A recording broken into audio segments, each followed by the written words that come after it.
ও মাই god, wow, এটা কি রে ভাই, আমি তো ফুললি অবাক হয়ে গেলাম।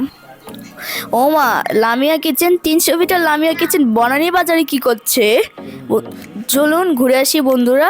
তো এখন দেখতে পাচ্ছেন এখানে লাল টকটকে হাঁসের ভুনা, আর এখানে তার সহকারে পিঠা, লাল টকটকে হাঁসের ভুনা, তারপর গরুর মাংস, তারপর হচ্ছে গরুর গট।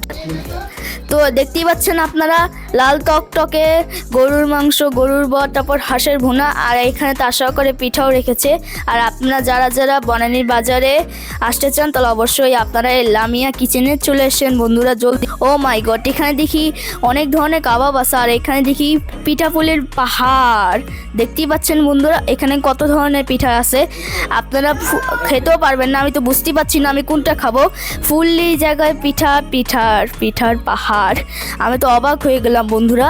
আর আপনারা যারা যারা আমাদের ভিডিও দেখতেছেন তাহলে অবশ্যই লাইক, সাবস্ক্রাইব, শেয়ার, কমেন্ট করে দিবেন, আমাদের পাশে থাকবেন, বেশি বেশি করে সাপোর্ট করবেন। আর এখানে দেখতে পাচ্ছেন রান্নাঘরের চুলা, এখানে বানাচ্ছে কি ছিটা পিঠা। দেখতেই পাচ্ছেন এখানে কিন্তু সকল রকমের খাবারই ভালো হয়ে থাকে, আর এগুলো খেতেও অনেক সুস্বাদু হয়ে থাকে। আপনারা যদি অবশ্যই, এটা হচ্ছে লামিয়া কিচেনের আপু, সে অনেক ভাইরাল এবং অনেক ফেমাস, কারণ তার পিঠা এবং হাঁস ভুনাও অনেক ফেমাস। আমি এখন ওনার রিভিউটা নিব। আর এইখানে দেখতেই পাচ্ছেন তার সহকারে রোজামণি এখানে আসছে। দেখতেই পাচ্ছেন বন্ধুরা, রোজামণি চকলেট খাচ্ছে। দেখতেই পাচ্ছেন আপনারা, দেখেন এখানে লামিয়া কিচেন এত ফেমাস। রোজা তো ফুললি অবাক হয়ে গেল, কারণ 300 ফিটে বাজার। রোজা কোনটা খাবে এটা নিজেই বুঝতে পারছে না, এত রকমের খাবার আছে যে ও তো নিজেই কোনটা খাবে তো নিজেও জানে না।